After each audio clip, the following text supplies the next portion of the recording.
So welcome to this racial trauma workshop. With this, what you'll see is themes of both trauma-informed care and equity, which is what the Racial Truth and Reconciliation Virginia campaign is all about. A little bit about Voices for Virginia's Children.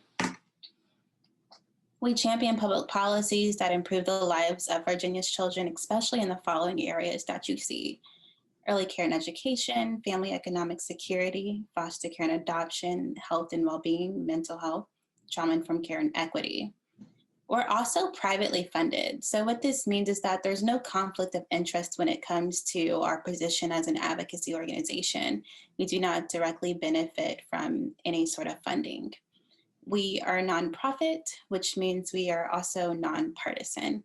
We work with Republicans, Democrats, independents, you name it. We also specialize in coalition building and convening partners and networks when it comes to our issue areas. If you missed my introduction, again, my name is Chloe Edwards with Voices for Virginia's Children, and I am the founder and staff lead for Racial Truth and Reconciliation Virginia, with the mission to empower marginalized communities in acknowledgement of truth to promote healing, reconciliation, and justice. And what we really focus on is paralleling trauma-informed care and equity to combat systemic inequities and the root cause of trauma. I encourage you all throughout this presentation to also be engaged. Feel free to use the chat. You can use the clap hands function, or when you put emojis in the chat if you'd like. I come from a speak and respond culture, so it makes me feel a little more at home when folks are interactive. So a little more about Voices. We're also home to the Kids Count Data Center. So all of our policy responses are also, I'll pause and pass the mic to Andrew to do an introduction of the program. I'm sorry, Chloe, I didn't mean to cut you off at that point. My name is Andrew Smith. I am working with the One Book, One Community organization as a partnership between Williamsburg Regional Library and William and Mary. This is our first program. If you'd like to find out more, please go to our website, wrl.org/onebook for more. February 22nd is our centerpiece program with Jason Reynolds going to be joining us for a virtual discussion of Stamped. For those of you who have tried to get your hands on a copy of Stamped from the library, I do want to let you know right now they're all checked out, but we've got, I think, 100 more copies that are on their way. Go ahead and put a hold on it so that you can make sure that you get it. This is a difficult conversation for us to have, and I hope one that is just starting for us as a community and as a country. Stamped and its foundation text, Stamped from the Beginning, are essential texts for everyone to understand that the outpouring of grief and anger at the deaths of Breonna Taylor and George Floyd, just to name two, and just to name in the last year, are based on 4 centuries of inhuman treatment by white majorities, Black people. We're presenting programs that can only offer a splinter of insight into the gulf between Black Americans' view of the country and that of white Americans. This is not and should not be the end of our discussion of this necessary but controversial and uncomfortable issue. And we hope that William and Mary and Williamsburg Regional Library can be a place for that to continue. I think we all recognize the disparity between the lives and treatments of Black Americans and those of the white majority. There are other hidden effects that are grouped under the term racial trauma, and our speaker, Chloe Edwards, is going to introduce us to that background. Chloe, I'm going to let you take on and introduce yourself to everyone who has joined us. And thank you. Thanks, Andrew. So I'm Chloe Edwards. Again,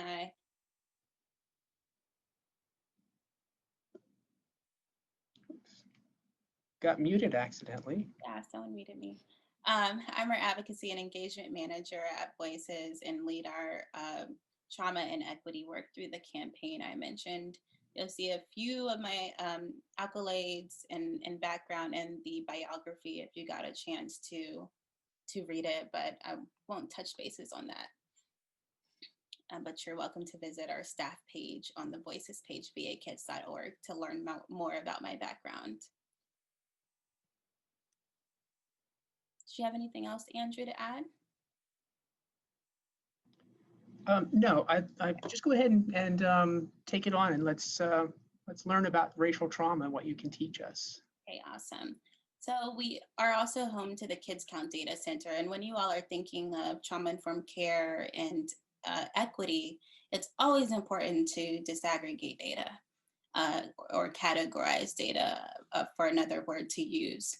It's important because that's when you'll get to see the heart of the disparities that exist. And then you can further contextualize data by talking to community members, organizations within that community to kind of understand why the data is the way it is. So we are home to the Kids Count Data Center. Lauren Snellings is our research director and can always guide you through the data. We did just release our Kids Count data book as well as a press release. So it's as recent as this year. So our data follows the census years, which are generally big data years. And you can go to our webpage and read our blogs to read some of that released data. We've also done equity impact statements for this year for our policy agenda. So if you go to vakids.org/racial truth, I'll type it in the chat. You'll get to see under the data section some of our equity impact statements. For trauma and equity, we look at police brutality data, COVID-19 hospitalizations, adverse childhood experiences, maternal infant mortality, and more. So it's very interesting and very informative if you like to read that.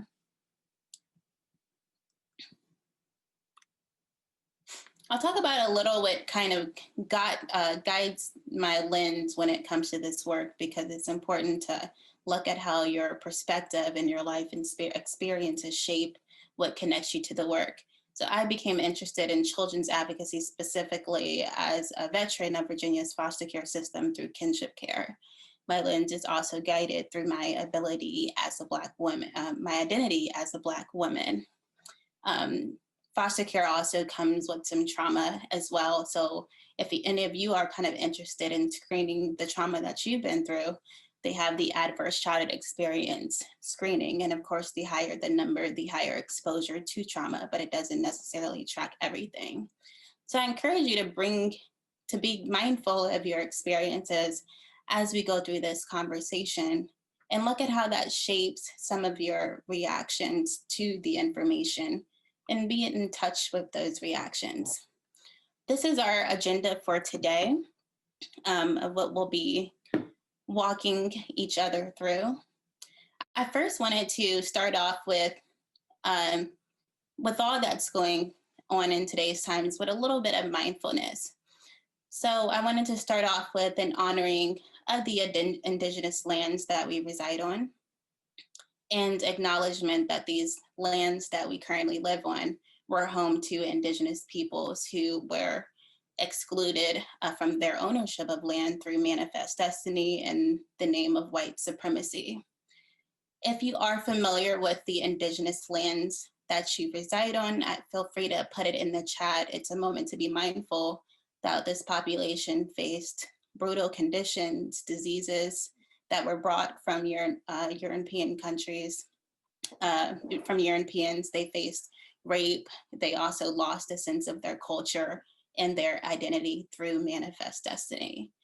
I currently reside on the Utanan land. If you are familiar with the land that you live on, put it in the chats. And if you're not, it's a good opportunity to do a Google search another time and learn about the culture that used to exist where you currently reside.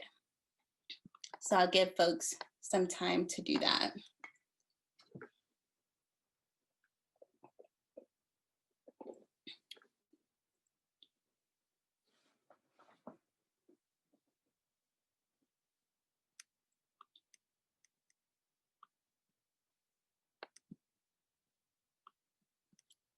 All right, and it's okay if you are not familiar. It'll be really interesting to see some of the history of where you live.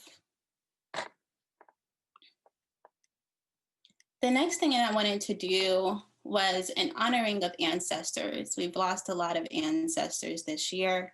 I, in particular, want to honor my grandfather, who I lost this year, who took me in at the age of 14 through kinship care, but I also lost him while I was planning Racial Truth and Reconciliation Virginia. But my grandfather always taught me to be in touch with my truths and unapologetic about it. So if you would like to honor an ancestor, feel free to put it in the chat. Um, you can also speak verbally if you'd like. And what we're going to do is respond with an ashe, which means so let it be, and the power to make things happen, which is even more pertinent today.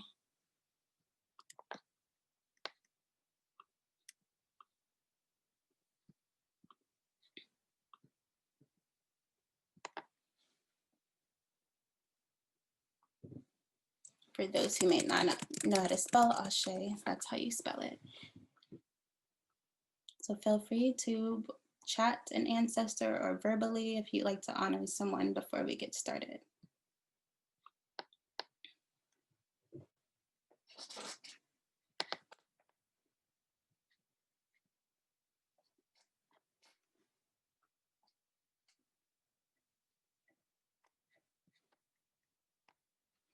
Ashe. Ashe. We can also honor all of those who were have left us as a result of COVID-19. Ashe.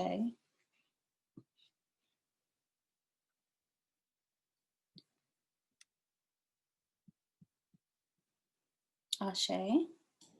Ashe.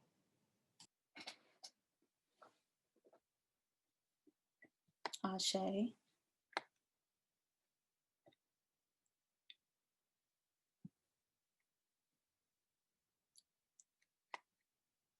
Okay. Thank you all for participating in that, and feel free to keep going if someone comes to mind that you'd like to honor.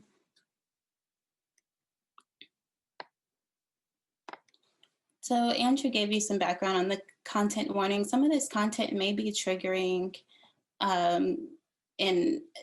when describing some of the history that we have. There is history that is difficult to sit in and to hear about. So I just wanted to give you a heads up about that. This workshop is honest, so you'll find that I don't sugarcoat any of the content. I want to make sure everyone has a clear understanding of what I'm presenting, and that's why I choose to do that. You may feel some discomfort as a result of the directness or as a result of the content, and I encourage everyone to get comfortable with being uncomfortable. The goal of this presentation is not to make you comfortable, but instead to sit in our discomfort, acknowledge it. You may also feel some fragility. I encourage you to acknowledge that. It's very normal to feel fragility, but we have to acknowledge privilege and oppression and how that shapes our discomfort. And some people live in discomfort every day because of oppression. Focus on the intention of the workshop. Again, try to get comfortable with being uncomfortable, and it's okay to take a break or turn off your screen if you need to. If you do decide to engage in discussion, I have some truth-telling tips. No put downs. It's okay to not respond as well and just sit in your thoughts. Avoid dismissing someone else's experiences, manage your emotional response. And make sure you step up and step down and try not to take too much space if you choose to speak. So this will be part 1.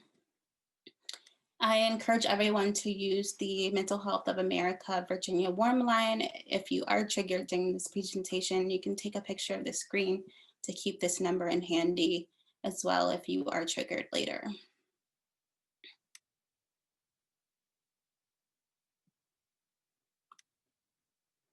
Now we're going to go through some key definitions, and I encourage everyone to be engaged, and you can name examples of maybe you noticed one of those definitions in practice, or maybe you've experienced it directly. And then also, before I begin, this presentation is usually about 2 hours without engagement. and without breaks. I will offer a break midway, so it'll be a little longer, 2.5 hours, but it will also be recorded if you cannot stay on the entire time. So what is trauma-informed care? It's been a buzzword that you may be more familiar with within the past 2 or 3 years. Trauma-informed care is a delivery model that is grounded in understanding trauma. It's not what's wrong with you, but instead what's happened to you, recognizing that we all share adversity in our life experiences. And what adversity does when it's repetitive and toxic based on a person's perspective is it can be connected to negative physical, social, and emotional health outcomes for a lifetime, even past your childhood. But it's especially toxic during those childhood years.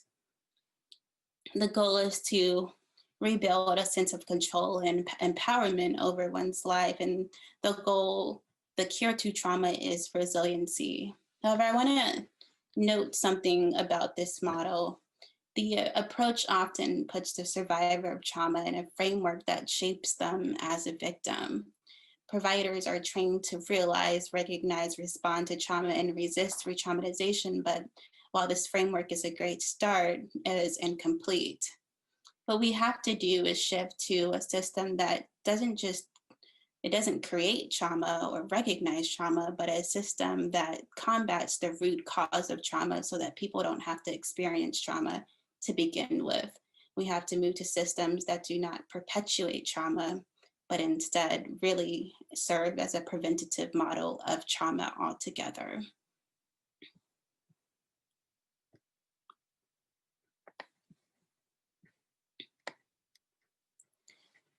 Trauma can be triggered by, and this is the adverse childhood experience screening that I was mentioning earlier. Trauma can be triggered by a single event that you see here, such as verbal, physical, sexual abuse, witnessing someone in the household have a substance abuse issue. Or it can be triggered by multiple events or a set of circumstances, but it's important that we don't play trauma war. No one person's trauma is more traumatic than the other. You can't compare and contrast someone's perspective and the way that they have internalized an experience. What racial trauma is, it's an ongoing result of reoccurring traumas, racism, racist bias, and exposure to racist abuse. Racial trauma can have several components that impact a person's life, including their ability to build relationships, concentrate on school or work, and feel safe. This trauma is definitely widespread amongst marginalized populations, in particular Black people in the United States, the majority of whom have expressed that they have experienced some sort of racism. It doesn't necessarily have to be a Ku Klux Klan attack for someone to experience racial trauma. It can be something as subtle as a microaggression, which we'll go into later.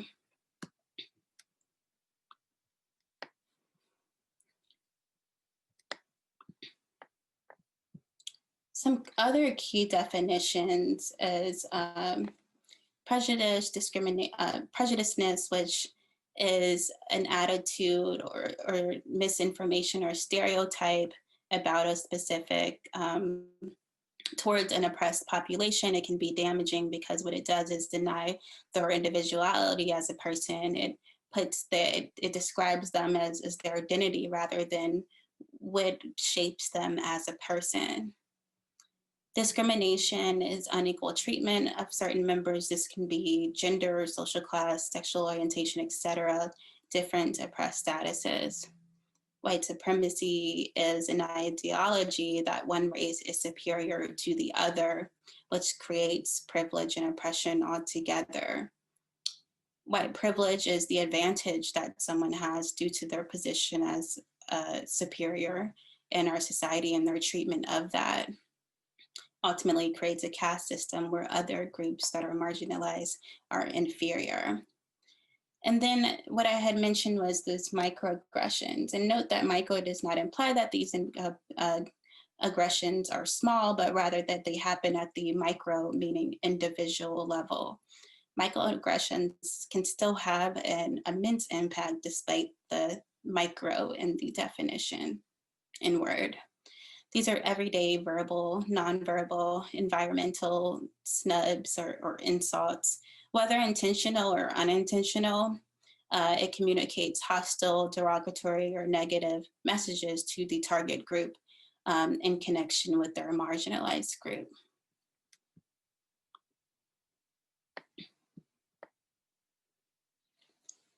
Cultural, racial, and historical trauma. Family members who may have not experienced the trauma directly can still feel the effects of the event later. Slavery would be an example of that. And when members who share the same identity, such as skin color, sex, gender, orientation, feel they have been subjected to a horrendous event, that leaves permanent marks that impact their memories, it changes their identity in irreversible ways. It grounds their identity formation forever, and it impacts future generations as well. Examples of cultural trauma can also be the Trail of Tears that Indigenous peoples faced, as well as the Holocaust. We could even describe COVID-19 as a historical trauma. Is historical that we're all facing right now. Racism is different from what I had referenced earlier as far as prejudice, hatred, or discrimination. It involves one group having the power to carry out systemic discrimination through institutional policies, practices, etc. It shapes cultural norms and beliefs. It puts values with the superior race, and it ultimately puts the targeted community in an inferior position. I want to note that in order to be racist, you have to have the privilege to be racist. You have to have the superiority to be racist. And so reverse racism isn't a thing. Marginalized communities can be discriminatory, they can be prejudiced, they do not have the privilege to be racist. Racism requires the superior versus the oppressed. And that leads to oppression, which is a systemic subjugation of one social group by a more powerful social group in order for their own economic, social, or political benefit. So here are some examples of trauma and racial trauma. Food insecurity is one. If you happen to live in a rural or urban community, you may also witness food deserts, which means if you did not have transportation, you would not be able to get food. You wouldn't be able to go to a grocery store or a market. So oftentimes you have to pay higher prices for a mini market nearby in order to access food, or you may have to spend money every day to go to a fast food restaurant. And that's also a good example of nutrition access. Just because you have access to food does not mean you have access to nutrition. And then for racial trauma, I also have an example of the George Floyd, who was a victim of police brutality and ultimately jump-started the Black Lives Matter resurfacing of the movement. If some things come to mind of examples of trauma and racial trauma that you've experienced personally or also witnessed, feel free to put it in the chat. The pandemic is also an example of not just a historical trauma, but also a trauma.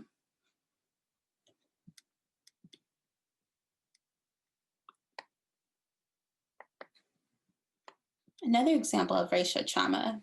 Racial trauma can affect several components of a person's life, as I had mentioned previously. This trauma is widespread. An example of this is a research study that was done in 2019 from the Pew Research Survey. Roughly 8 in 10 people who identify as Black with some college experience, 81%, reported that they have experienced some form of racial discrimination from time to time, including 17% who expressed this happens to them regularly. And note that this pattern was consistent across surveys, a 2016 Pew Research survey and a 2017 NPR poll.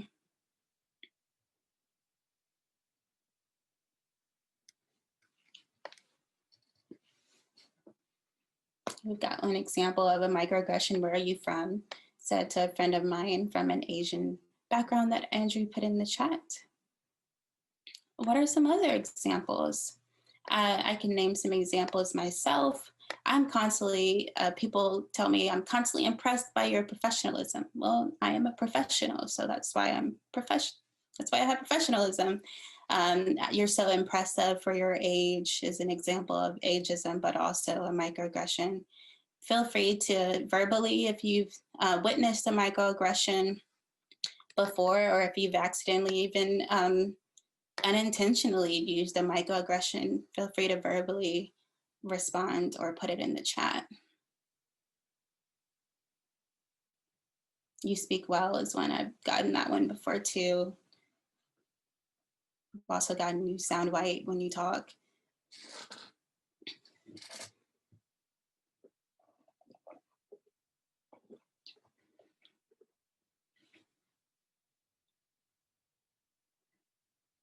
You act with more maturity than your age. Assuming that younger folks are not mature.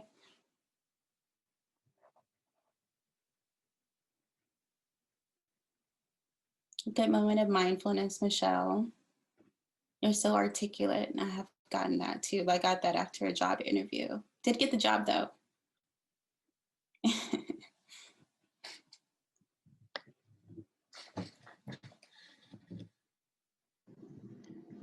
Chloe, just out of curiosity, did you address that with your employer after you got the job? No, I didn't. But I will say now, this year, I've been learning to not just advocate for other people, but advocate for myself. So now when I witness microaggressions or biases, I do speak up, but it can be very tiring, especially if they happen all the time. So encourage others to do that too, especially as more organizations are embracing equity transformations.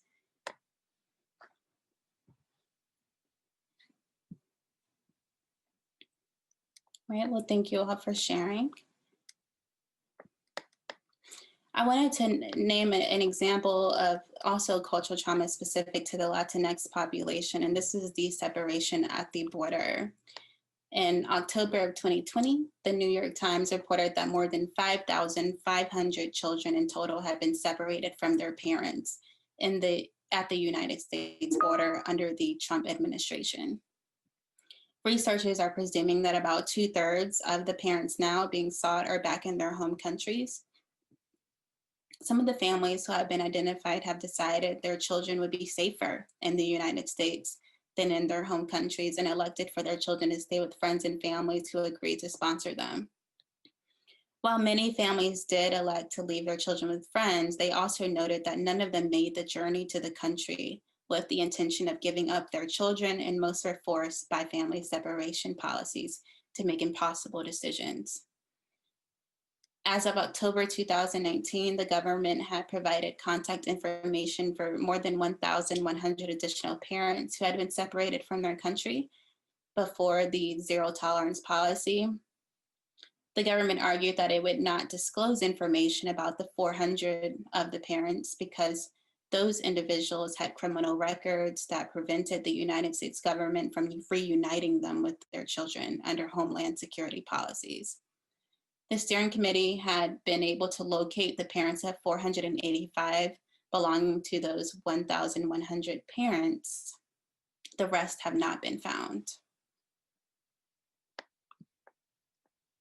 And so it's an example because cultural and historical trauma did not necessarily occur umpteenth years ago before our births, but it's occurring now. I also wanted to give an example to help you all understand some of the disparities that we see today in public health and in the healthcare system. In the 1840s, Dr. J. Marion Sims spent years conducting experiments on enslaved women. There are only 3 known names: Anarcha, Lucy, and Betsy. Sims outlined the process of negotiating with slave owners. If you give me Anarcha and Betsy for experiment, I agree to perform no experiment or operation on either of them to endanger their lives, and I will not charge a cent for keeping them. but you must pay their taxes and clothe them. These women were property and could not consent. The surgeries were painful. Today, in modern medicine, explicitly biased beliefs that Black people have thicker skin and experience less pain continue to impact the experiences of Black patients in an array of forms. Today, Sims is acknowledged to be the founder of modern surgical gynecology. In 2018, New York City removed the statue of Dr. J. Marion Sims from a pedestal in Central Park.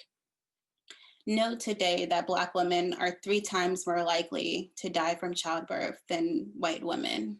And this kind of helps provide some context of why these disparities in maternal and infant mortality exist today. The Tuskegee Institute worked with the Public Health Service. The study was named the I cannot talk today. You all get what I mean.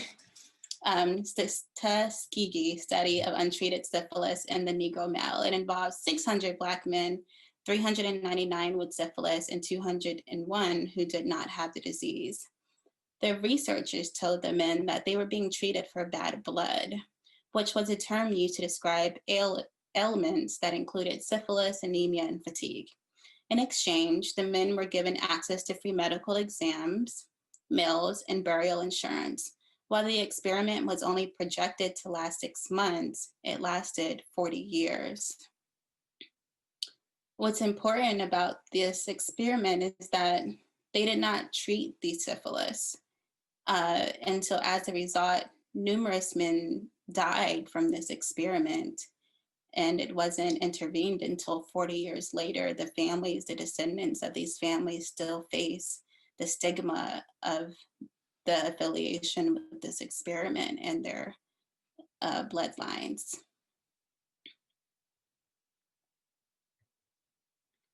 Then there's this Smithsonian study happened right in Richmond, Virginia, VCU. The Hermes Contis Medical Sciences building located at the intersection of 12th and Marshall Street in Richmond, Virginia, covers a well site discovered in 1994 during the construction of the building. VCU President Eugene P. Trani had the bones and artifacts sent to the Smithsonian Institute for further research. The remains consisted of 9 children and 44 bodies aged 14 years and older. The bodies were used to teach medical students about human anatomy prior to 1860, when the well was capped. This exemplified VCU's participation in the purchasing and theft of bodies of enslaved, dead slaves, and other Black people during the 19th century. And so now we're teaching younger generations through this kind of racist experiment, the devaluing of Black bodies to be one day future surgeons, doctors, whatever they become. But ultimately, when you think of how privilege and oppression and attitudes of superiority are internalized in modern medicine, this is a great example.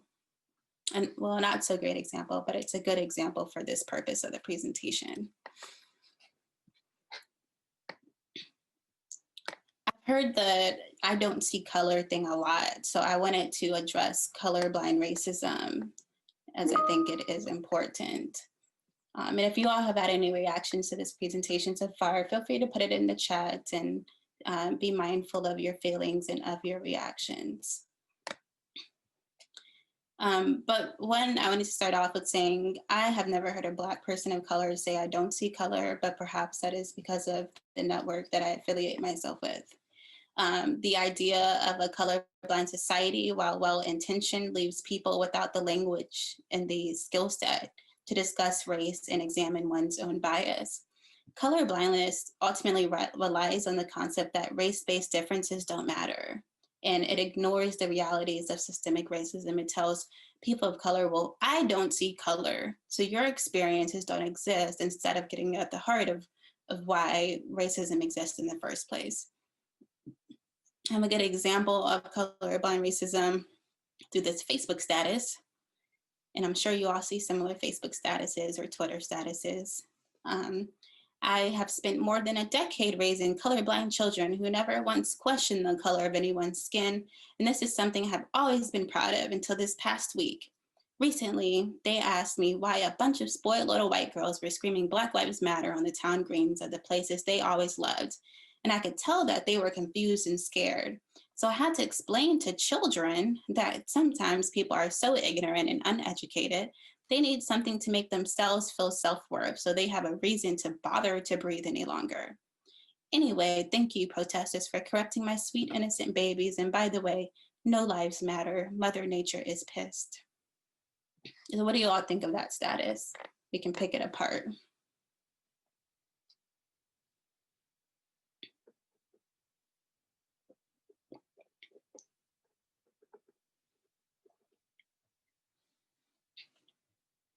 Well, one, it's assuming protesters are uneducated in a Black Lives Matter protest. That's a bias in itself, when ultimately education is what leads to the awareness of why these protesters are protesting in the first place. Self-righteous and uninformed, definitely uninformed. And then think of what these children who have lacked the ability to engage in race-based conversations will grow up to think about race.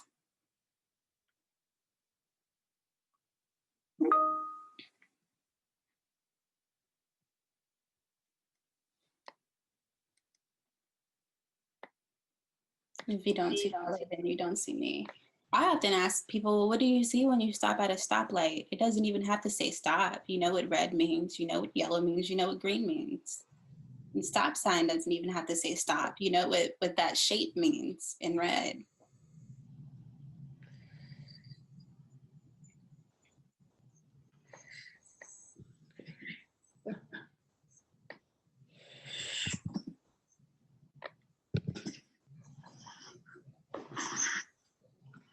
Yeah, some folks have talked to their children about white privilege. That's a good first start. They also have great books that you can get at any age that have themes of cultural representation and diversity.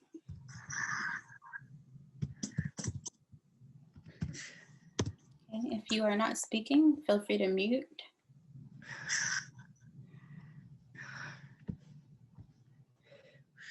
They're correct because they're standing up for others. So likely more people will just stay silent. All great comments. Other definitions that I'd encourage you to be aware of that we won't go through today because of the interest of time are these. One thing that I like to do in these presentations is give some folks some homework to do in order to engage in their own path of racial awareness and acknowledgement of what these definitions mean in our society. So if you aren't aware with some of these definitions, feel free to write them down and revisit them.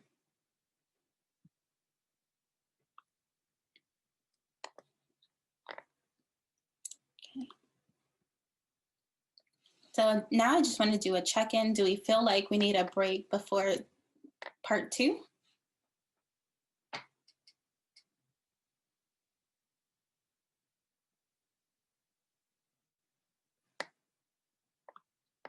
How about keep going? Anyone else? I believe in democracy, so I believe in a say-so.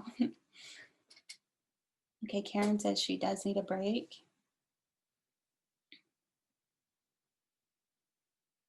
Bye, Michelle. Thanks for attending. Okay, well, most people are saying keep going.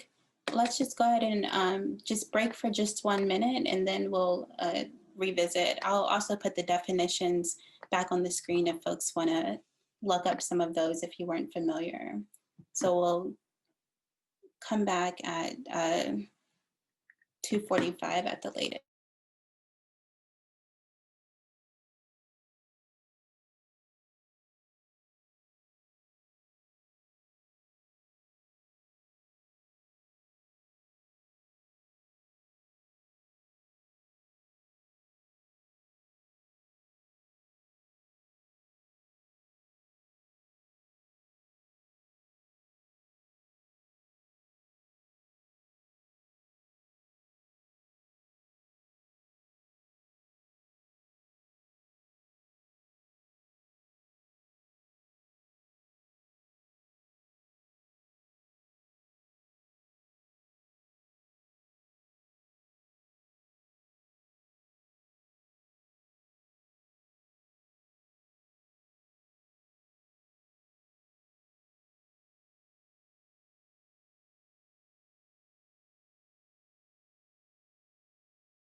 For folks that have to leave, thank you for attending. Okay, I use different colors and words because this is actually not our graphic. It's from Racial Equity Here and Learn.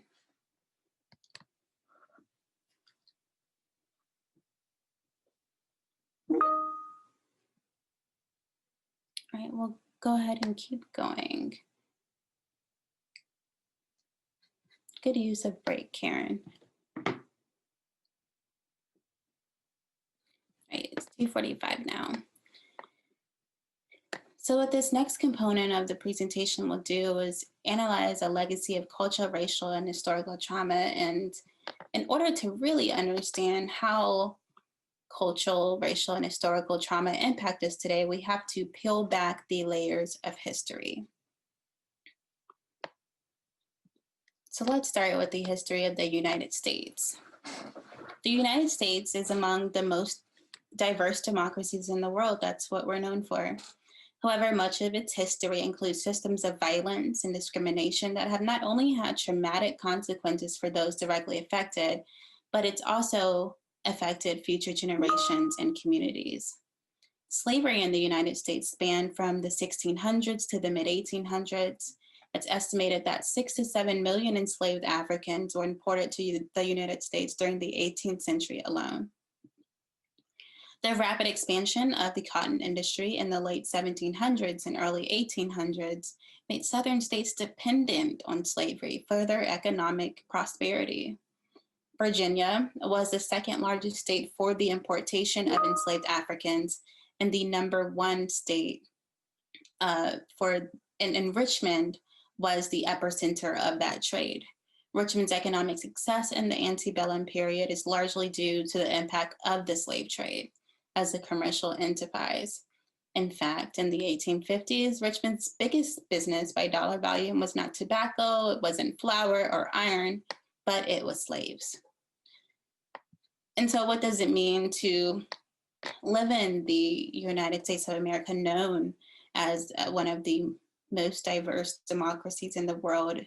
Everyone's welcome here. What does it mean to live in Richmond, the capital? And what does it mean to live in the Virginia, a trailblazer, when it came to a lot of these racist practices?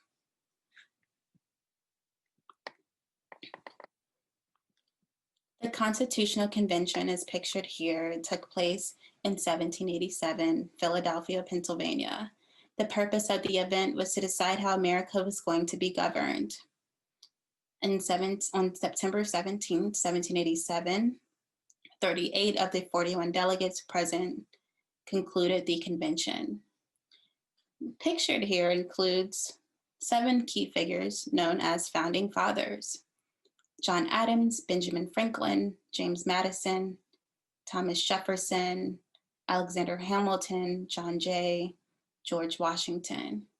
They played critical and substantial roles in the formation of the government. They were also slaveholders. But pictured here, what you don't see present, well, one, it's all white men. You don't see people of color present. You don't even see women present. What does that mean to our legacy as a inclusive nation when our fundamental core values were created by all white men?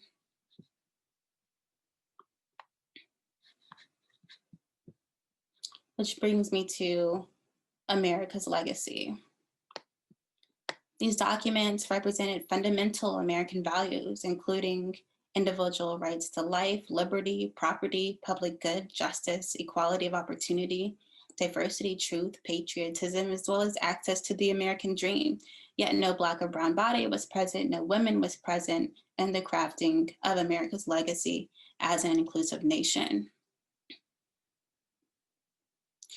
In 1776, the Declaration of Independence was signed. It would be referred to as a rebuke and a stumbling block to tyranny and oppression.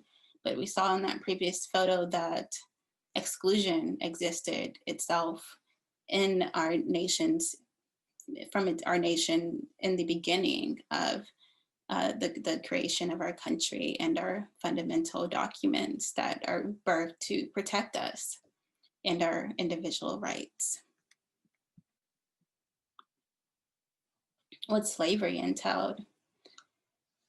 In 1619, the White Lion brought 20 slaves ashore in Jamestown, Virginia. People were kidnapped in the 17th and 18th century from Africa.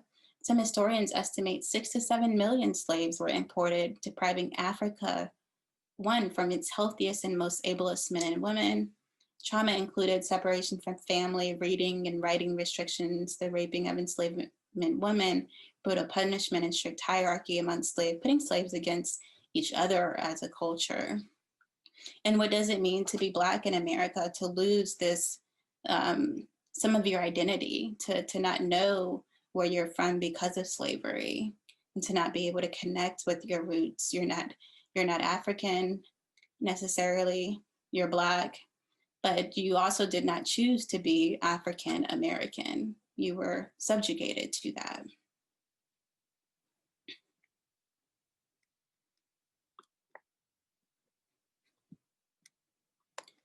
Slave codes, the increasing number of Black slaves in colonial America created suspicion and fear amongst the general population, especially after Nat Turner, the rebellion. Virginia was the first of 13 colonies to adopt these regulations, a trailblazer again. Other colonies quickly followed suit, patterning the codes after Virginia laws. After the Revolutionary War, most states, especially those in the South, developed new slave codes. Slaves could not, for example, leave the plantation without their master's permission, strike a white person even in self-defense, buy or sell goods or hire themselves out, or visit the homes of whites or free Blacks. Enslaved patrols, thinking of the founding of our police department, were used to enforce these slave codes. White men took turns overseeing particular areas in order to catch runaway slaves and enforcing the rules. And we'll also go to broken windows of policing a little later and talk about criminal justice.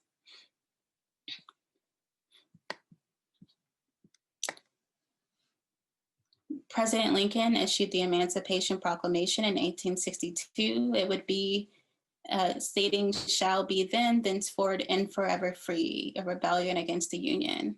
Black Americans were unable to celebrate the abolishment of slavery until June 19th, 1865, known as Juneteenth, an annual holiday that commemorates the end of slavery in the United States, and a holiday that is now recognized in Virginia as a state holiday.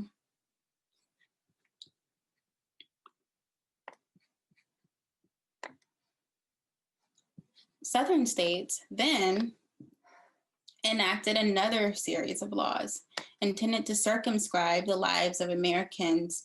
Mind you, white folks were dependent upon the free labor of slaves in general, and the country was still dependent upon oppression in order to be economically stable. These codes were harsh contract laws that penalized folks for attempting to leave a job before an advance had been worked off. Freed slaves were also poor, and it penalized poor African Americans for crimes such as stealing a farm animal. Vagrancy statutes also made it a crime to be unemployed. So a lot of people had to go right back to their slaveholder and work for them again in order to not go to jail. Many misdemeanors or trivial offenses were treated as felonies with harsh sentencing and fines. These laws were ultimately created to surveillance Black people and further enslave them through practices such as convict leasing, which we'll go into a little later. It did make some laws legal, such as marriage, ownership of property, and limited access to the courts, but it also denied them the right to testify against whites, serve on juries or in state militias, vote, or start a job without the approval of a previous employer.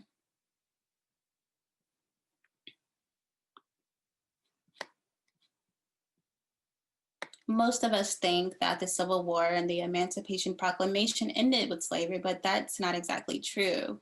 Embedded in the 13th Amendment, which officially freed all Americans, is a problematic loophole.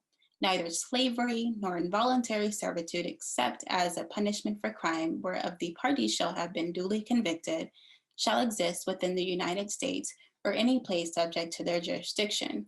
It's that middle bit that was used to continue a modified form of slavery for some 60 years after Blacks were made free. And the same themes of that are still deeply ingrained in our society, which I'll share some examples right after this slide. For Southern whites now without their former workforce, there was a clear upside to convicting as many Blacks as possible. Laws, especially around vagrancy, were quickly enacted to target African Americans. In North Carolina, for instance, people without jobs could be sent to court. If they could pay a fine, they were dismissed for a year. If not, they were deemed a vagrant and in prison. Newly freed slaves came with a clause, however, they must return to their former masters under contract or be leased to a corporation for hard labor. After vagrancy laws were in place, a system called convict leasing emerged across the South.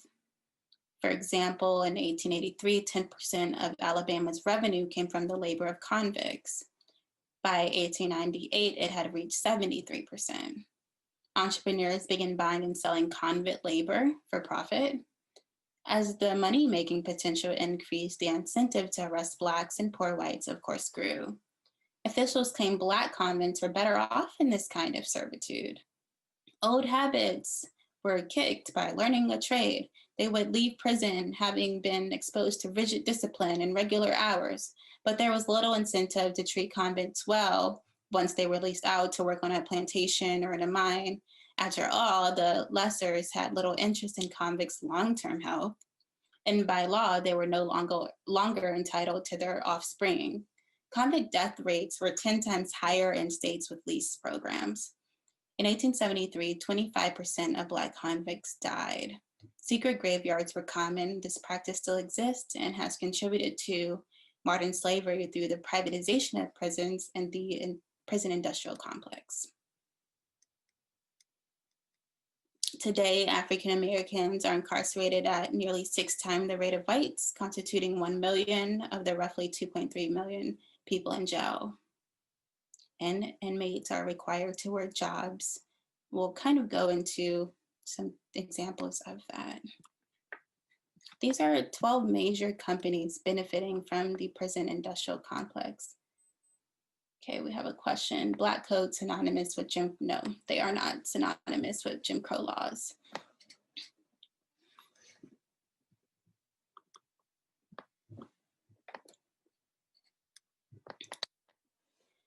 So McDonald's, Walmart, Victoria's Secret, Fidelity Investments, Wendy's, Starbucks, Sprint, Verizon, JCPenney, and Kmart, Airlines, and Avis. As you all do your shopping in the future, you can be mindful that they all invest in the prison industrial complex prison labor.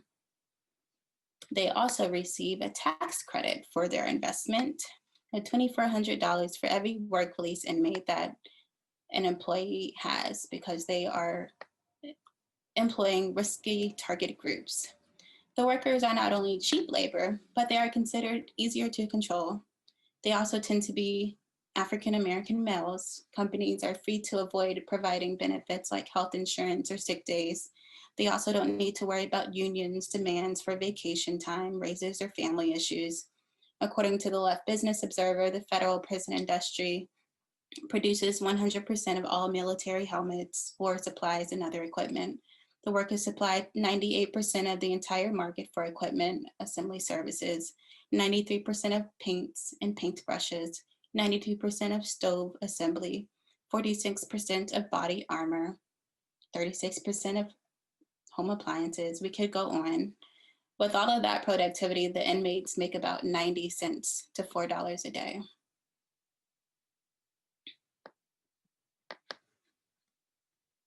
So thinking of themes of deaths that we've witnessed in the news of inmates, thinking of the disparities that exist in the criminal justice system for Black and Latinx communities, that all started with convict leasing, and we still witness those themes today. Now we get to Jim Crow. In legal theory, Blacks received separate but equal treatment. That was the disenfranchisement laws known as Jim Crow. It represented a codified system of racial apartheid that dominated the American South. The laws affected almost every aspect of daily life, mandating segregation in schools, parks, libraries. In addition, Blacks were systematically denied the right to vote in most of the rural South through the selective application of literacy tests, and other racially motivated criteria. The separation ultimately made Blacks feel inferior to the rest of the population. The Jim Crow system was upheld by local government officials and reinforced by acts of terror perpetuated by vigilantes. In 1896, the Supreme Court established the doctrine separate but equal in Plessy versus Ferguson, after a Black man in New Orleans attempted to sit in a whites-only railway car. Travel in the South in the segregated South for Black people was humiliating, recalled Diane Nash in her interview for Freedom Writers, PBS interview. The very fact that there were separate facilities was to say Black people and white people, that Blacks were so subhuman and so inferior that we could not even use the public facilities that white people use.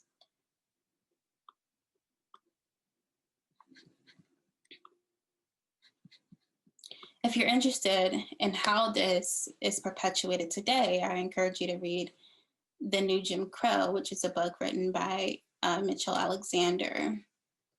The New Jim Crow today, an extraordinary percentage of the African American community is warehoused in prisons or trapped in a parallel social universe, denied basic civil and human rights, including the right to vote, the right to serve on juries, and the right to be free of legal discrimination in employment, housing, access to education, and public benefits. And we'll go into some of that a bit later.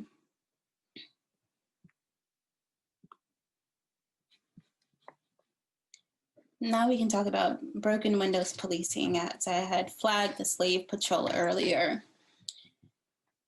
Police brutality in the United States is the unwarranted or excessive and often illegal use of force against civilians by the United States Police. Forms of police brutality have ranged from assault and battery, beatings, mayhem, torture, and murder. Broader definitions include false arrest, intimidation, verbal abuse, amongst other treatments. Black men and boys are 2.5 times more likely to be killed by the police over the course of their lifetime. According to a Rutgers University study, police killings are the 6th leading cause of death among men of all races ages 25 to 29. The proceedings of the National Academy of Sciences reported that about 1 in 1,000 Black men and boys will be killed over the course of their lifetime. This is 2.5 times higher than that of a white man. According to the research done by that same organization, the study found that police killings represent 1.6% of all deaths of Black men aged 20 to 24. In comparison, among white men, police are responsible for 0.5% of all deaths in that age group. The study, so you see the disparity there, 1.6% versus 0.5. The study author stated that finding these resources reinforces a call to treat police violence as a public health issue with profound consequences.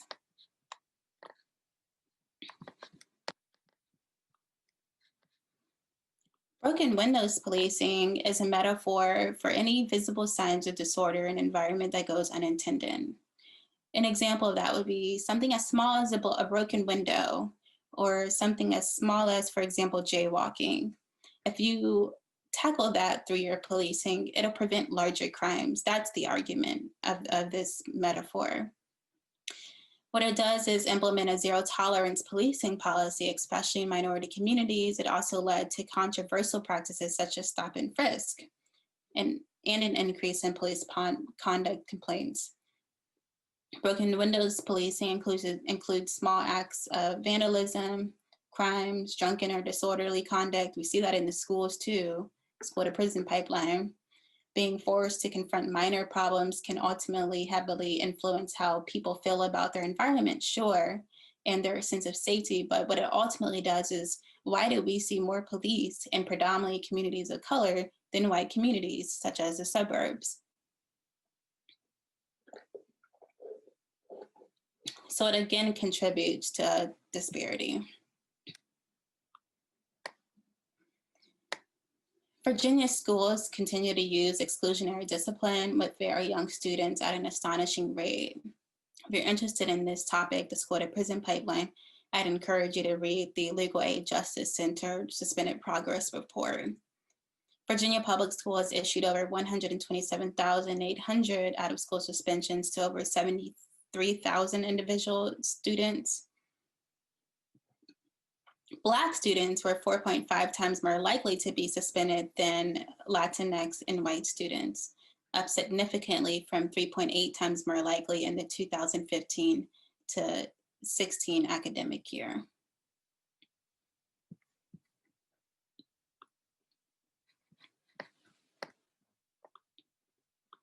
So breaking down this history a little more, which takes me to remember those Black codes that we talked about and those slave codes that prevented things such as voting from occurring. Well, that leads to voter suppression today.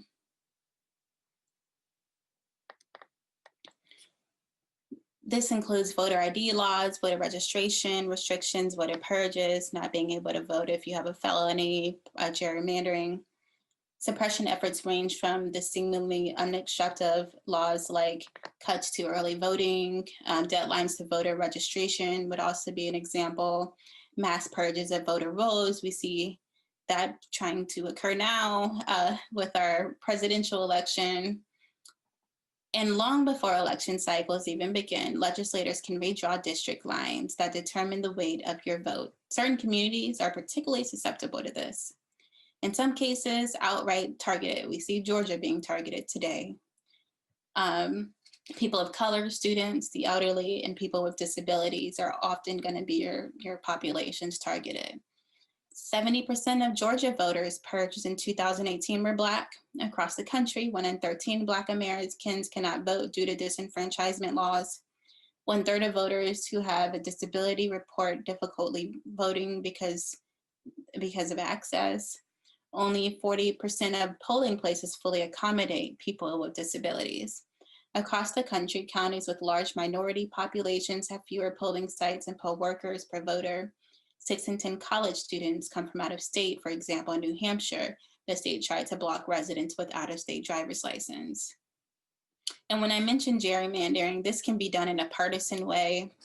The belief that the suburbs in this district will likely vote Republican. The cities over here will likely vote Democrat. And so the lines are drawn like that. So you can guess the outcome of the election.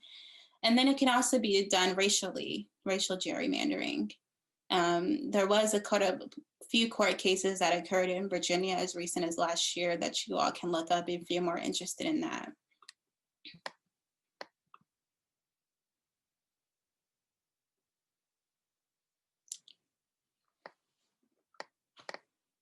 Is the school suspension related to the increase of families not being able to keep at home, feed the family, and have parents? So there's I'm not quite sure what's being asked. School suspension rates I would encourage you to read the report. It breaks down certain populations such as Black and Latinx children, as well as students with disability are more targeted for school suspensions, also IEP students.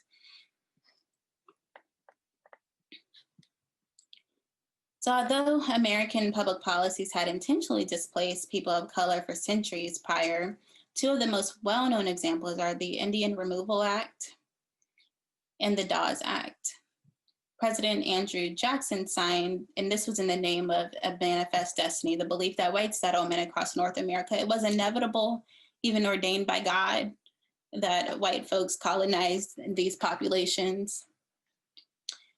President Andrew Jackson signed the Indian Removal Act into law in 1830, authorizing the federal government to forcibly relocate Native Americans in the Southeast in order to make room for white settlement.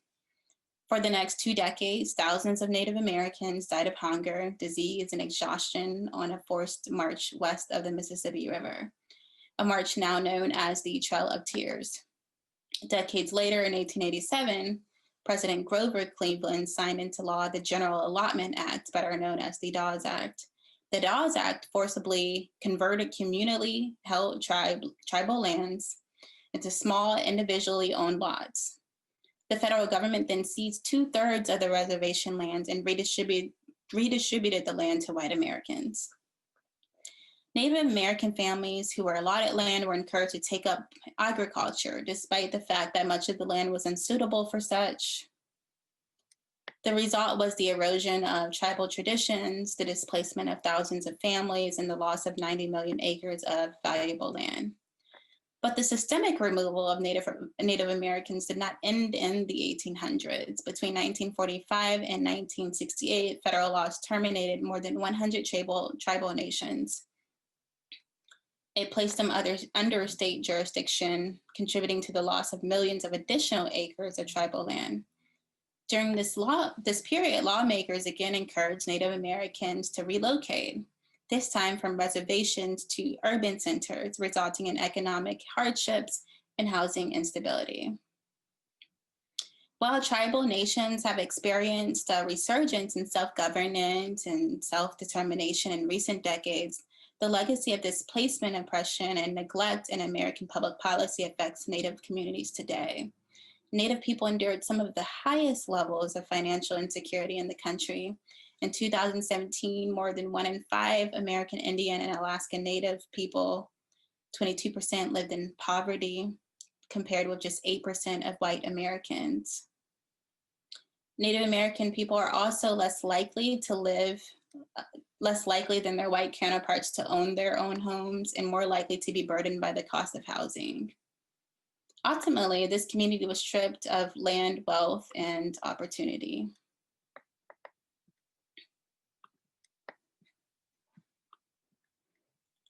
A similar theme goes into redlining and housing inequities. In 1933 and 1934, in the midst of the Great Depression, President Franklin Delano Roosevelt signed into law the Home Owners Loan Act and the National Housing Act, referred to as HOLC. The law prevented foreclosures and made rental housing and home ownership more affordable. So on paper, a great law, right?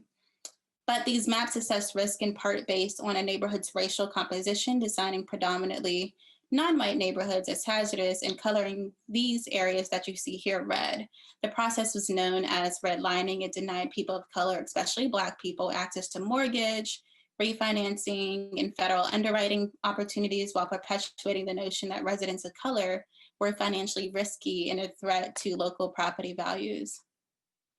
As a result, just 2% of the $120 billion in FHA loans distributed between 1934 to 1962 were given to non-white families. Today, approximately 3 in 4 neighborhoods, 74% that the HLOC deemed hazardous in the 1930s remain low to moderate income. More than 60% are predominantly non-white. In short, while federal intervention and investment has helped expand home ownership and affordable housing for countless white families, it has undermined wealth building in Black communities. Another example of this is President Roosevelt's 1944 GI Bill, which provided a range of benefits such as guaranteed mortgages to veterans of World War II. However, the law was deliberately designed to accommodate Jim Crow. For instance, the GI Bill allowed local banks to discriminate against Black veterans and deny them home loans, even though the federal government would guarantee their mortgages. In Mississippi, for example, just 2 of the 3,000 mortgages that the Veterans Administration guaranteed in 1947 went to African Americans, despite the fact that African Americans constituted half of the state's population, disproportionate. While the GI Bill paved the way for millions of predominantly white veterans to enter the middle class, it further entrenched the United States racial hierarchy. Color of law, great suggestion. So just as trauma is multidisciplinary, so is racial trauma. So what do you think some of the adverse impacts of these experiences are? I see some folks have already provided some comments on the chat.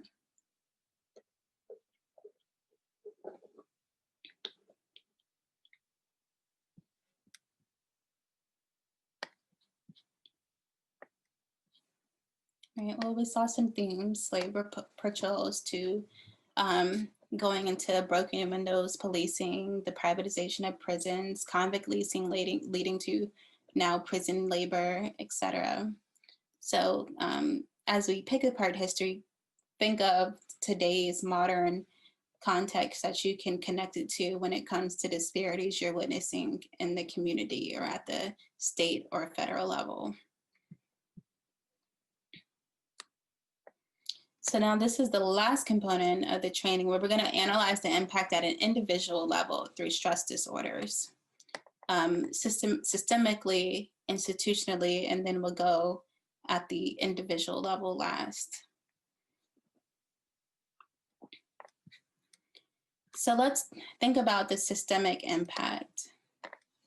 And this comes to political representation and politics, and also has a lot to do with the voter suppression that I mentioned, because ultimately voter suppression does contribute to representation in politics culturally, which is what I'm referencing. In the House and Senate, at least 114 lawmakers are either African American, Asian, or Hispanic, meaning that more than 1 in 5 lawmakers in the 116th Congressional Congress is a person of color, and nearly 8 in 10 are white. The data also shows there are far more Democratic than Republican people of color. If we break it down by race, Black, 53 representatives, 3 senators. Asian American, 12 representatives, 3 senators. Latinx American, 39 representatives, 4 senators. Since 1870, 162 African Americans have served in Congress, according to the congressional data from every CRS report. Of those, 152 have served in the House, while 9 have served in the Senate. 1 has served in both chambers. Though both chambers appear to be getting more diverse with each election cycle, the number of white lawmakers still remains disproportionate to the racial breakdown of Americans in the United States. The United States Census Bureau estimates that in 2019, 6.4% of Americans identified as white only, excluding those who identify as Latinx. But about 79% of Congress is white, according to Brookings Institute data.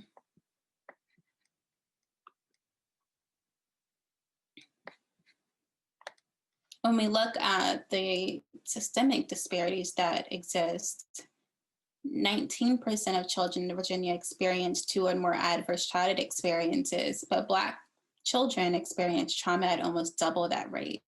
And this includes racist bias in this data.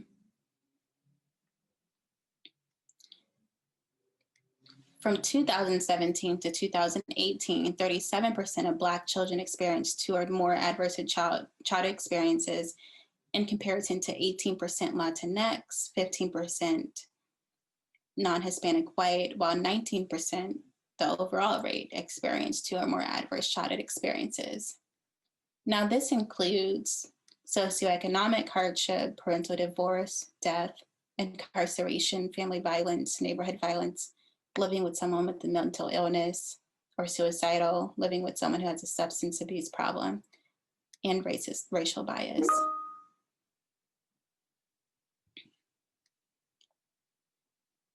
Communities of color are experiencing much higher COVID-19 related hospitalization rates. As of December 3rd, the Virginia Department of Health reported 15,116 hospitalizations. While the Black community accounts for about 29% of that group, they represent just 19% of the Commonwealth's population. Likewise, the Latinx population makes up roughly 24% of Virginia's COVID-19 hospitalizations, but only 9.8% of the population, disproportionate. Meanwhile, while the white community accounts for 38% of the Commonwealth's coronavirus hospitalizations, but nearly 70% of the state's population, not disproportionate. Communities of color are experiencing much higher hospitalization rates. Black communities have almost a 10% hospitalization rate compared to the 6% average, disproportionate. So I'm pleased that we'll do have an opportunity in Virginia to declare racism as a public health crisis. Delegate Aird is championing a resolution which will have some concrete policy priorities into place, such as examining a category of definitions, community engagement with communities most impacted, implicit bias training for public officials and folks who work within public entities. And while it's only a first step, it is an opportunity for Virginia to want to, just as they were leading the importation of slaves, we can reconcile that wrong through declaring racism as a public health crisis and lead in that arena. So if you go to our website, bakids.org, and or the racial truth link that I put in earlier, you'll be able to view our policy agenda. Now we're going to go into the institutional impact. And while I named racism as a public health crisis as one of the systematic impacts, there's still other examples like the war on drugs that had a clear bias in predominantly Black communities through broken windows policing, as well as if you look at the temporary assistance for needy families in Virginia, there was a child cap of the benefit. If you had more than one child within a certain amount of time, you would not qualify for TANF. Those are examples of biases in laws. A clear example would be 40 quarters where immigrants cannot access Medicaid if they do not have more than 10 years of work experience in Virginia, even though that's not the federal requirement at the federal level. We did make some policy progress with that and are waiting on federal approval to diminish that requirement to 5 years. Now, when we look at the institutional impact, the white savior industrial complex refers to the institutional mergings of practices and processes that ultimately validate white privilege. Slavery is an example of that ideology. It reflects racial trauma that began over 400 years ago. The belief that people of color need saving often disregards the potential people of color have to transform oppressive conditions within their own social context. A direct example of this social harm the white savior industrial complex causes is the orphans taken from other countries, from their parents to local agencies in order to meet the demands of Western adoption, of Western adopted parents. Note that when I say this, I am not referring to interracial adoptions. What I'm referring to is the exploitation of the international adoption field, where parents are offered incentives to give up their child because they live in poverty, and it forces them to make decisions that are impossible to make. Do I choose poverty, or do you choose giving up your child? There's also orphans that are stolen from parents to also meet the demands of Western adoption in America. Realistically, communities of color are well off without the interventions of white saviorship. For example, Black Wall Street portrays the potential Black communities of color have. It was the wealthiest community in the United States, but in 1921, it was destroyed by the Tulsa Race Massacre and burned down by white mobs. Black and brown people know that they have the potential in their communities to overcome oppression, but this potential is often limited by the perpetuation of privilege within institutions. Another example of the white savior industrial complex outside of the adoption analogy would be the mission trips that churches take to predominantly countries of color in the name of preaching morality and the goodwill of God, but ignoring the impoverished conditions that exist in their own backyard right here in the States.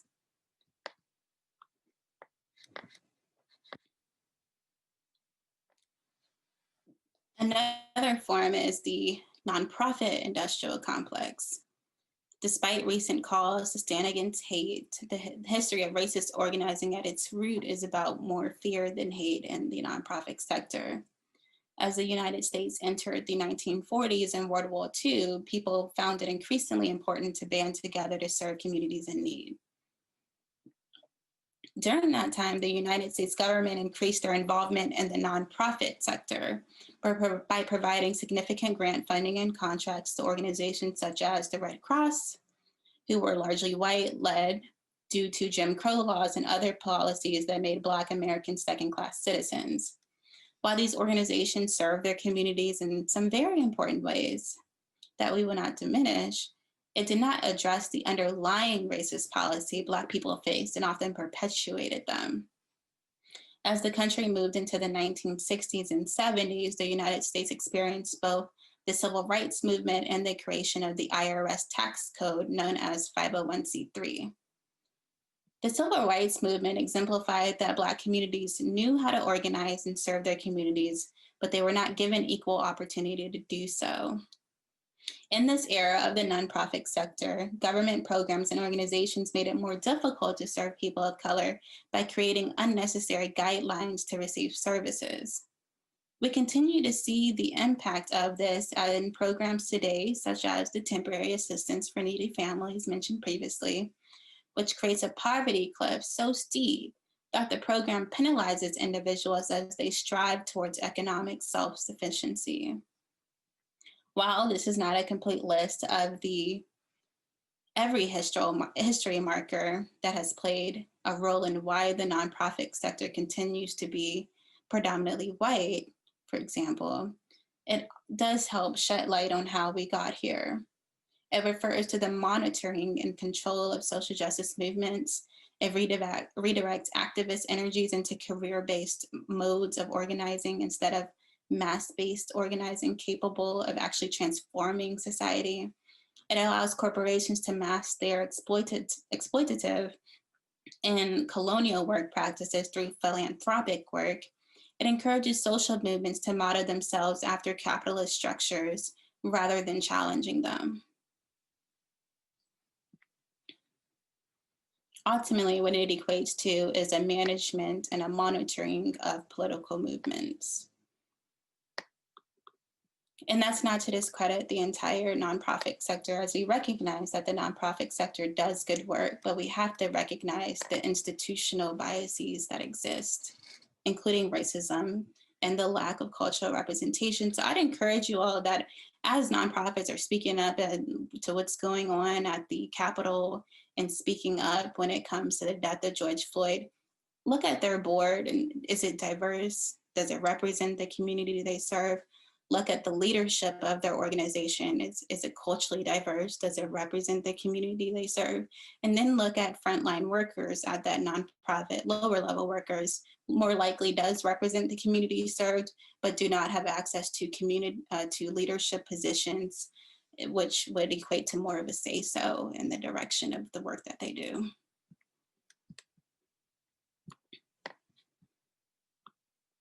I think I already went through the white savior and industrial complex. Yeah, I did.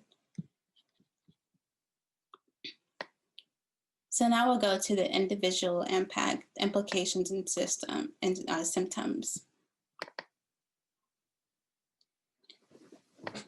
Epigenetics is a study of how your behaviors and environment can cause changes that affect the way your genes work, unlike genetic changes. Epigenetic changes are reversible.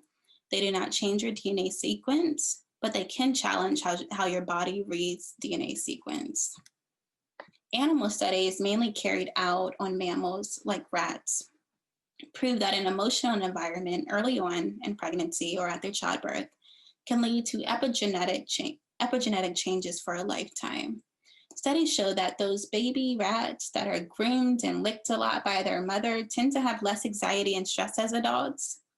In humans, the cortisol receptor, which is the stress response in the fetus's brain, receives these signals, and the changes take place according to those signals. Children who suffer from abuse or experience prenatal stress tend to have similar epigenetic changes. However, if babies are groomed well, kept in a loving environment, and close to the warmth of their parents, they grow up to be less anxious and stressed. So when I was talking about how historical and cultural trauma is passed down through generations, this is an example of how it even impacts your DNA sequence, but it is reversible. And the cure to trauma is resilience.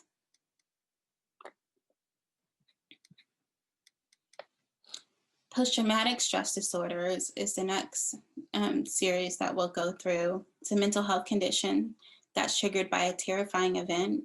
either experiencing or witnessing it. Symptoms could include flashbacks, nightmares, and severe anxiety, as well as uncontrollable thoughts about the event. PTSD contributes to a pattern of behaviors and beliefs impacting those who were enslaved, their communities, and their descendants today, in addition to their oppressors, which we'll talk about.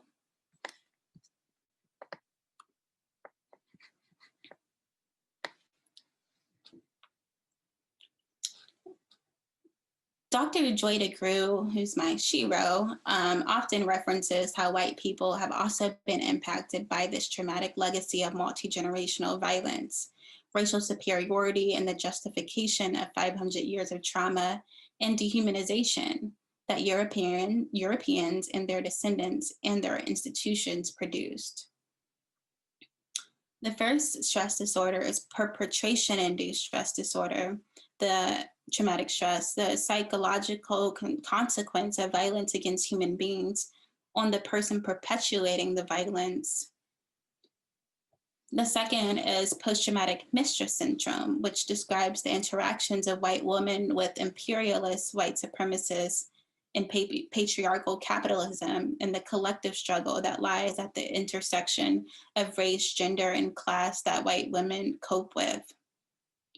It's specific to white women to undo the historical legacy connected to post-traumatic master syndrome, an interlocking and overlapping partnership that has kept violence unnamed, normalized, and securely in place, both inside and outside of the big house on the plantation. When we say white women, I'm not necessarily referring to a personal identity. I'm referring to a dominant or mainstream identity with certain images, messages, and narratives that have been used to uphold systems of oppression. It is an identity that many who have experienced socialization as white and female often have to negotiate with, whether it be resisting, conforming, imitating, subverting, or distancing yourself from your status as superior, but also as oppressed because of your gender. What we're investigating or negotiating is the relationship that white women have between those two identities, or personal or political connection to the effects of the identity. Mistress syndrome is part of a lifelong journey of personal and collective healing from the multi-layered generational trauma of what it means to be a white woman in America.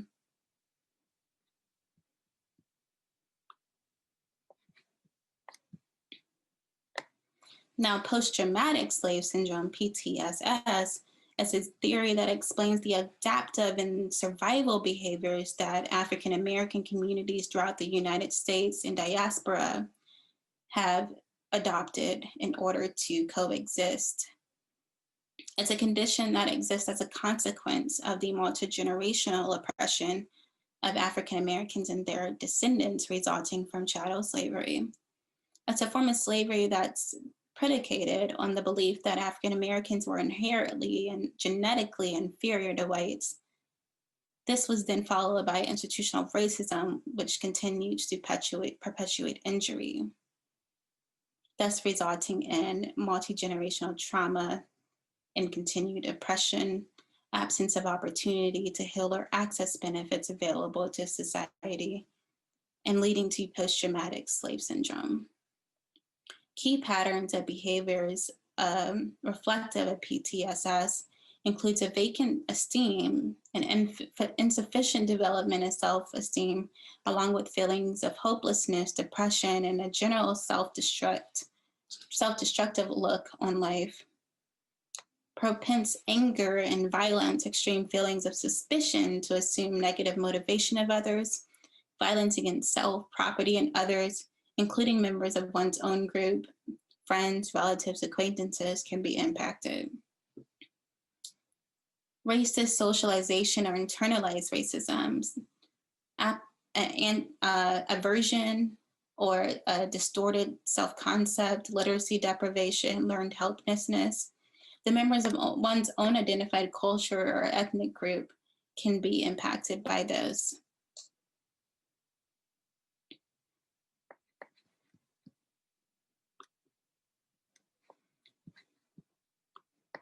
And I always think it's important to talk about racial essentialism. And I want to use Shakespeare as an example, because I had to read this racist book in school. I'm also an English major and a social justice minor.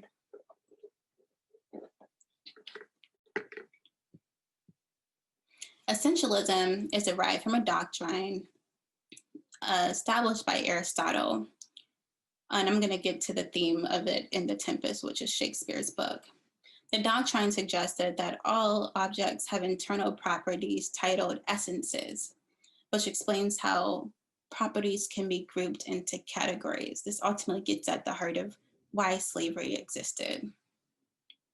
There are two different approaches to essences. One approach is that essences are the defining factor of one's category membership. The other is that essences are properties that are inherited by category members. Applied to race, features can include characteristics such as skin color, aggressiveness, or intelligence. In Aristotle's piece titled Politics, reason and rationality are the distinguishing factors that categorize humans from animals. Now, this theory applied to racial hierarchies and relations. Aristotle outlines natural hierarchy as the determinant of who is categorized as the ruler and who is categorized as the slave.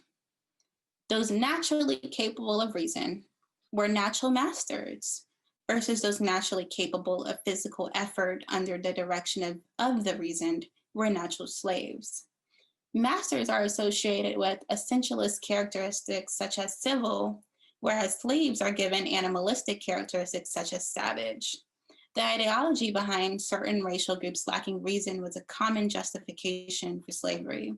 To humanize slavery, it was argued that slaves had an innate lack of capacity for reason and culture requiring institutional enforcement. For example, in the 18th and 19th century, many states in the American South used the power of legislation to enforce significant fines against anyone educating slaves. Racial essentialism exists in textbooks taught institutionally, for example, The Tempest. Caliban in The Tempest versus Ariel. Caliban has no power and has no language or rationality. Ariel is an indentured servant, loyal, and gains freedom. European colonists used the word white to refer to people who looked like themselves, grew to become entangled with the word race and slave in American colonies in the mid-1600s. These elites created races of savage, such as Indians, subhuman, such as Africans, and white men. The social invention succeeded in uniting white colonists, dispossessing and marginalizing Native people, and permanently enslaving African descendant people for generations. Tragically, American culture from the very beginning developed ideas of race and racism. So when we go back to that I don't see color thing or statement, we have to remember that race was a social construction that is now implemented in society. And as a result, race does exist and it has real implications and affiliations when it comes to how we describe people of color in mainstream media versus white people. Such as when you see Black Lives Matter protesters, it's all of a sudden a riot. But then when we talk about white people protesting, it's a demonstration.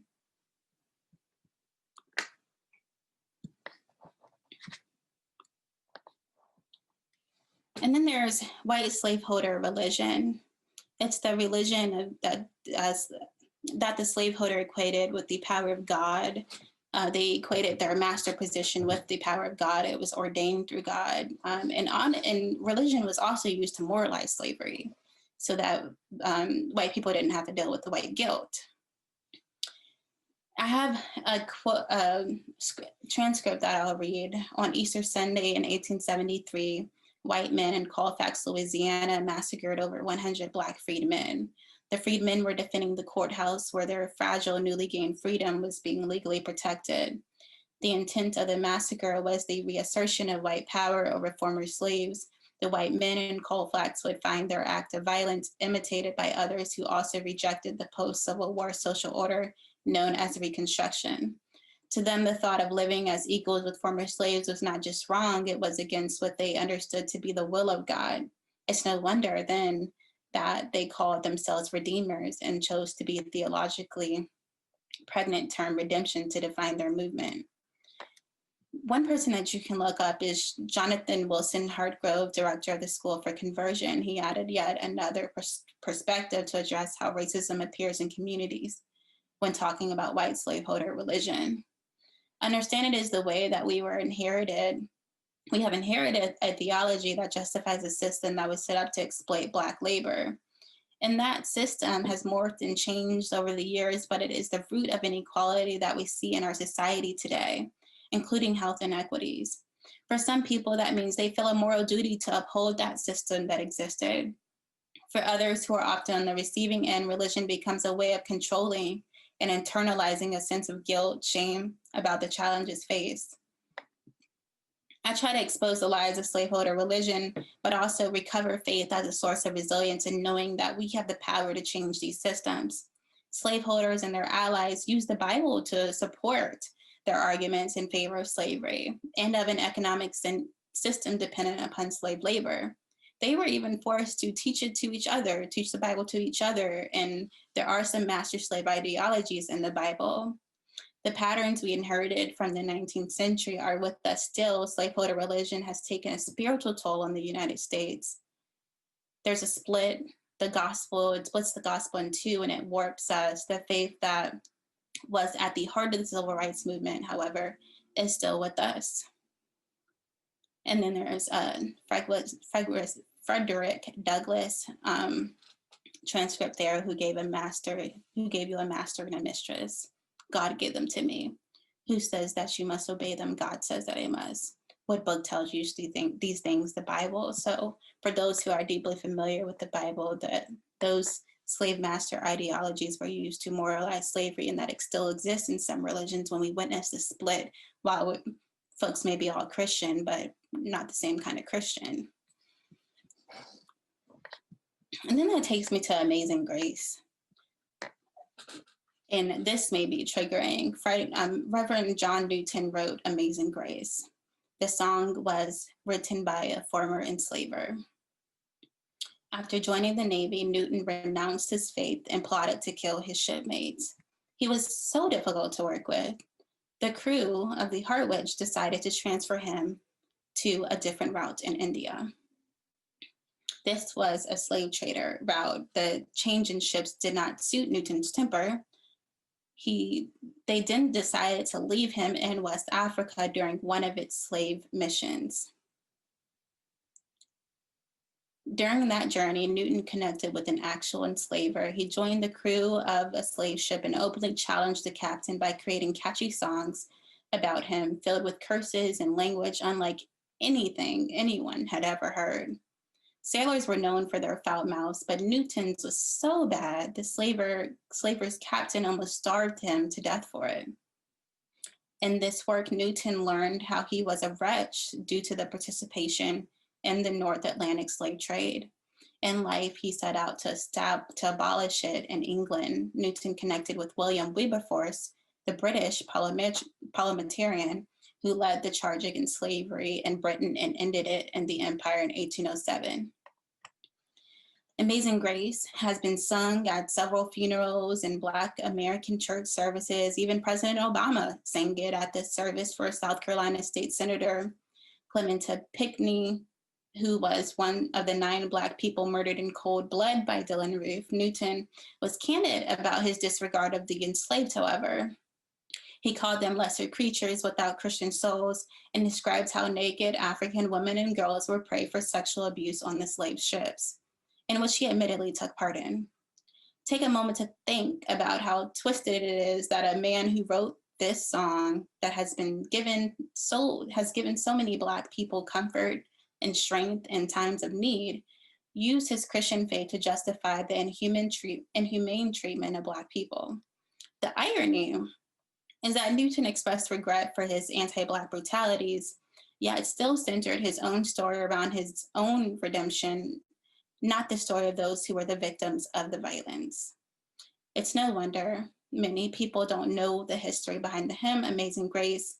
He never even bothered to mention the story of the slave woman he raped, because it's all about the grace that God gives him.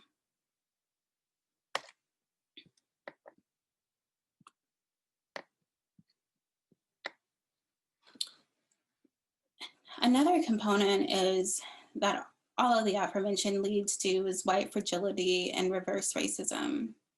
White fragility is about the discomfort many of you may have felt during this presentation. You may feel an innate need to be defensive on the part of your identity, the white person, when confronted by information about racial inequality and injustice. However, I know in talking about white fragility and the discomfort that topics like this leads to, that can also be overcome by what led each of you to this presentation today. What white fragility also tends to lead to is reverse racism, often pulled by the white person when people of color call out racism, or for example, microaggressions that, for example, BET having its own space, or us having a Black History Month. The impulse behind the reverse racism argument seems to be a desire to prove that people of color don't have it that bad. They're not the only ones that are put at a disadvantage or targeted. It's like the racism Olympics. So I have this quote from one of my favorite shows, Dear White People, which says, Black people can't be racist, prejudiced, yes, but not racist. Racism describes a system of disadvantage based on race. Black people cannot be racist since we don't stand to benefit from such system. So reverse racism is actually not a real thing.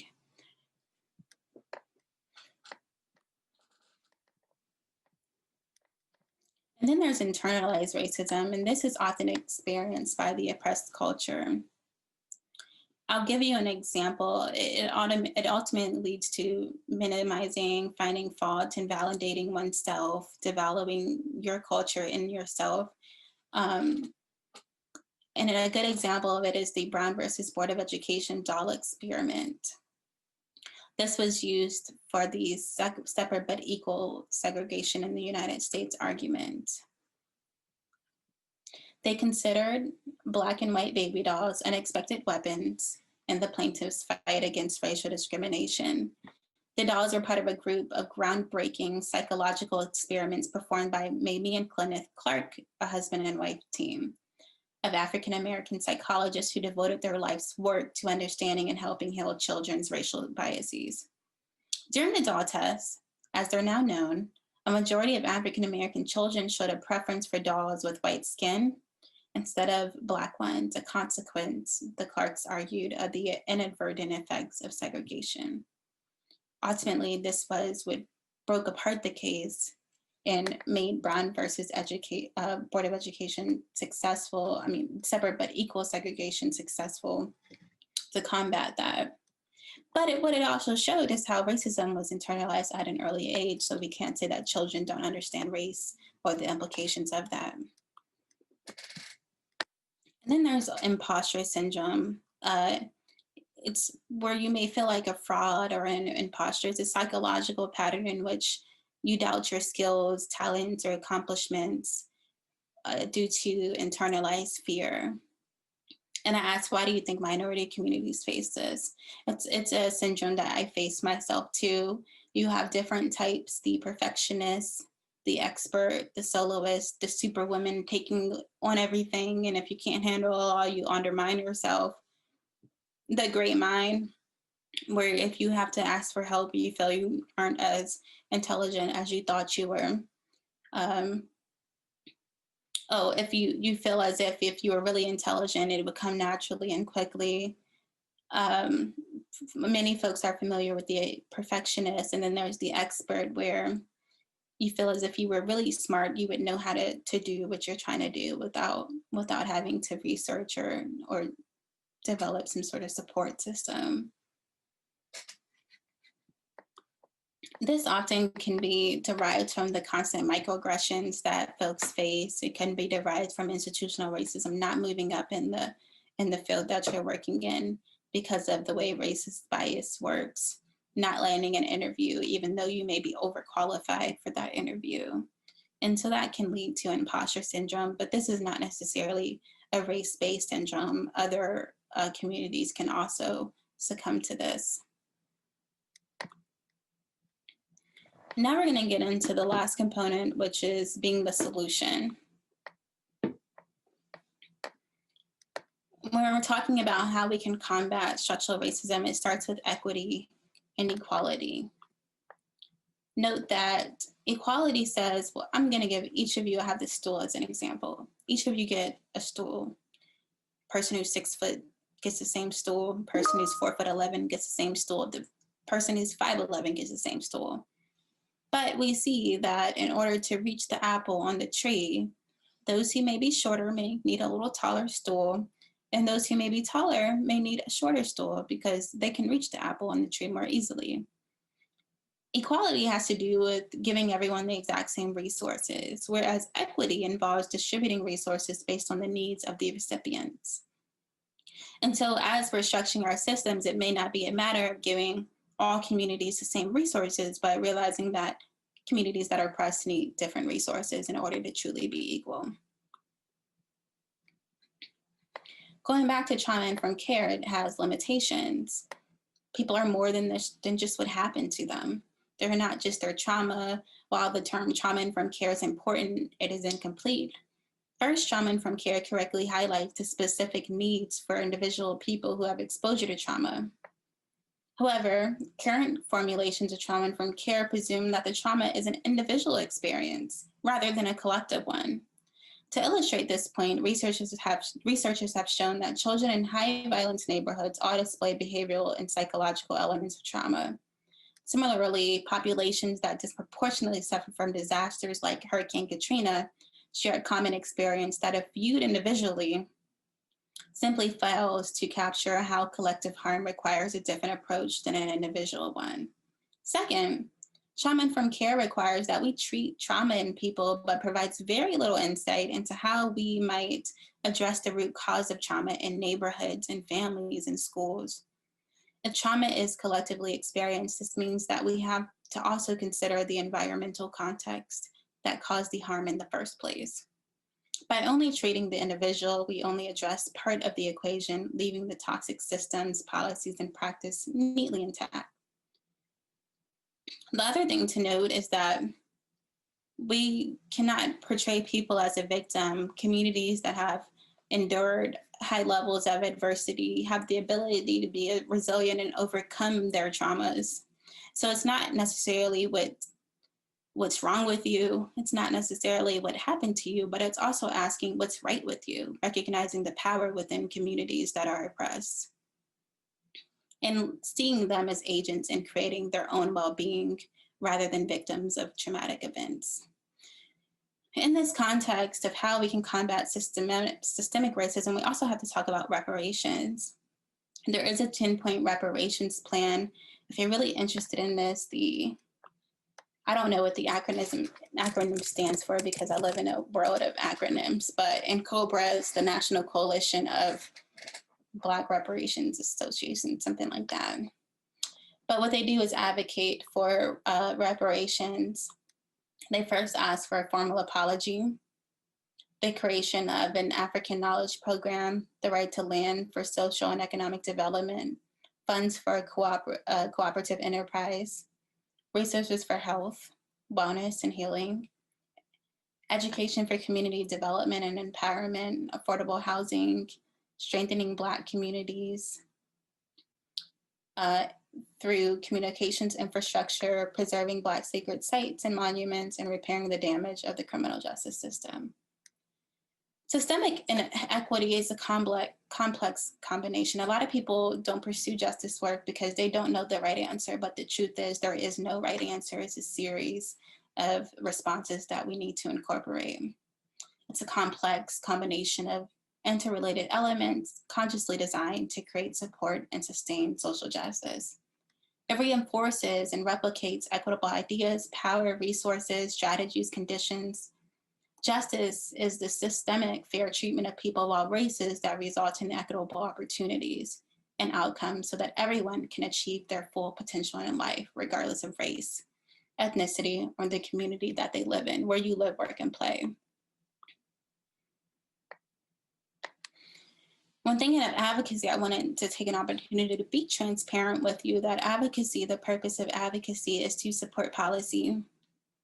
It's informing, emphasizing the voices of the underrepresented, researching, writing, supporting other advocacy organizations, but it puts the power with the policymakers seeking the solutions, and it puts the attention on policymakers, those in power. When paired with the empowerment method, however, it focuses on the achievement of goals, the changing of systems. It strengthens the resilience in communities by focusing on competence rather than the deficits in individual social functions. It removes barriers by using this language, not for us, without us, connecting communities that are oppressed to seats at the table. And then there's activism, where you're not necessarily connecting community level trends noted or challenges to political opportunity like advocacy, but instead you're recognizing that this solution may not exist, and I'm going to go out and march and do die-in protesting and raise my voice so that they create this opportunity that does not exist. And that's really what activism is about. Examples of that is hunger strike, protesting. You can also use researching and fundraising to sustain efforts. So I encourage all of you all to be a part of the solution. And this is a quote that I put from the same march in Washington that happened in 1963 actually occurred in August, on August 28th as well. So I want to challenge each of you to accept the torch, especially as we approach MLK Day of Dr. King, handed to all Americans back in 1963 during that I Have a Dream speech. To be the solution, whether it is reaching out to your public officials in allyship, especially with GA session. Today's the first day of the General Assembly session, being here. Whether it's through your rewriting of history and academia, whether it is through public good and servitude, what I want to remind you is that we all have a role to play when it comes to justice. And you have to ask yourself what the right role is for you, because it's not all of them. You do have some opportunities to immediately act. We have a Dr. King Day of Action, January 18th. You can go to that link, brownva.org. I'll type it in the chat.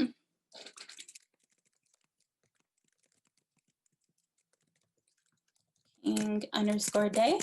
And what you'll have this day is an opportunity to speak to public officials. The meetings are already lined up with legislators. The governor and his administration are expected to be present. And you see the organizations represented. So there's likely something that you would be interested in or that may speak to your passion. They'll talk about criminal justice, juvenile justice, etc. I also encourage you to pursue a journey of truth and reconciliation. January 18th is Truth and Reconciliation Day, also on MLK Day, where we're partnering with the educational entities, Library of Virginia, VMFA, the Valentine, American Civil War Museum, Initiatives of Change. And ultimately, we'll end with an opportunity for you to pursue your own journey of truth and reconciliation. We'll also have some art activists that will be touching on themes of that, racial trauma and diversity and inclusion in a virtual showcase. So all virtual and on Facebook Live at Racial Truth.